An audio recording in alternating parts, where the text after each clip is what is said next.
Hello fellow engineers and welcome back to another video on my channel. Right now I just got back from the open house day at Keen's software house in Prague, and I've got to tell you about some things right after the intro.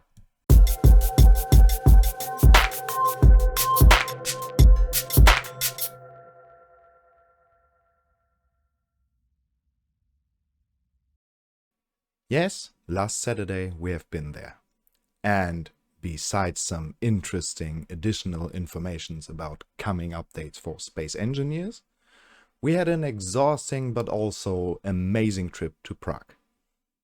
And if I say we, this includes my good friend Serkan, this guy, who is not very interested in gaming but loves to travel around to see amazing landscapes and cities. Also, his old Audi was the much better option to get there compared to what I had available. So we booked an affordable hotel, fueled up the car, and everything seemed to stay within a budget. But hold on, speaking of budgets, if you want to support this channel for creating more quality content about space engineers, you may subscribe to it and like, share and comment the videos. If you want to go even further, super thanks are activated now right under my videos. But let's get back to topic. It took us 10 hours to cover a distance of almost 800 kilometers. And some of you might say now, wait, this is German Autobahn. I would expect it to go like this.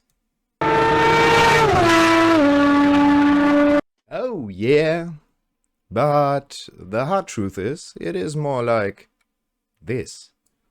For the most part, we had heavy rain or road construction or traffic jam or even both road construction and traffic jam.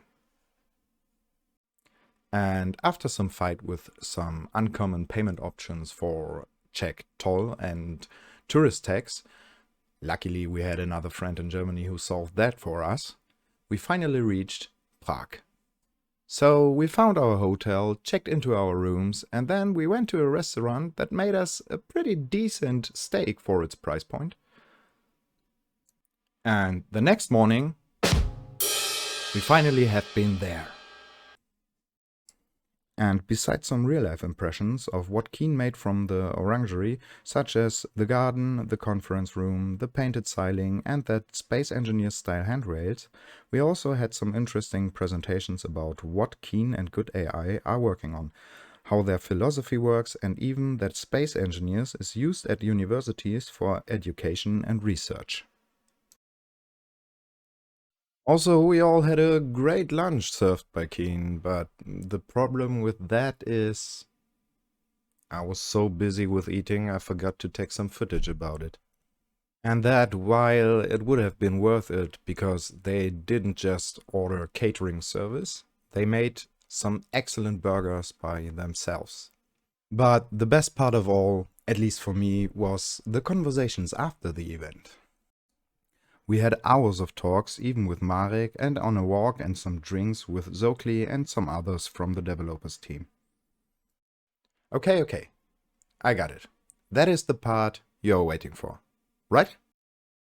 Well, concerning two major points people are asking the most for these days, I got at least a little more information than what became obvious from the last livestream. Let's start with the coming Grid AI update.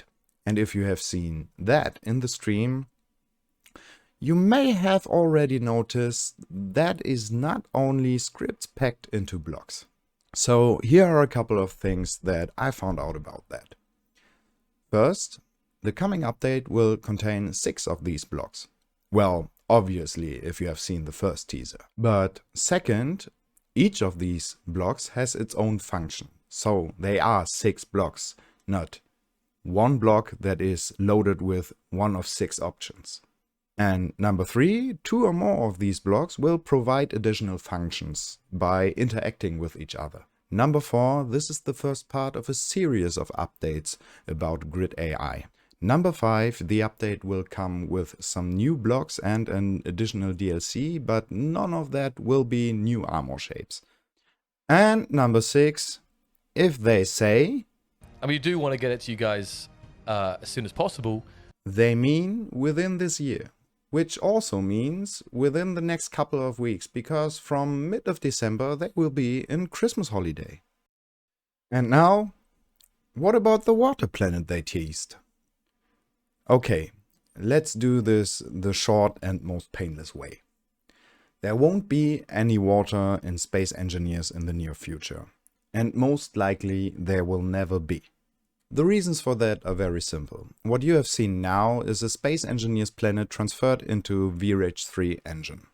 But Space Engineers still uses VRH2, which theoretically is capable of the same thing, but not without an extreme lift up of the minimum requirements for Space Engineers. Now you may ask, but what about the other way around? Well, if you're interested in game design, you may have heard about the problem that transferring a complete game into a new engine is almost the same work as the development of a new game. So what is left is that they are working on physical water. Maybe not for Space Engineers, but for another game they are not developing yet. Maybe Space Engineers 2 somewhere far in the future? Okay, so I do not hope that last information was too much of a disappointment for you. For my part, I'm looking forward to the new update, and at that point I really want to thank Keen for an amazing weekend, and as usual there's one last thing in my own interest. And that is to remind you to like, subscribe and leave a comment. So thanks for watching, see you next time, bye!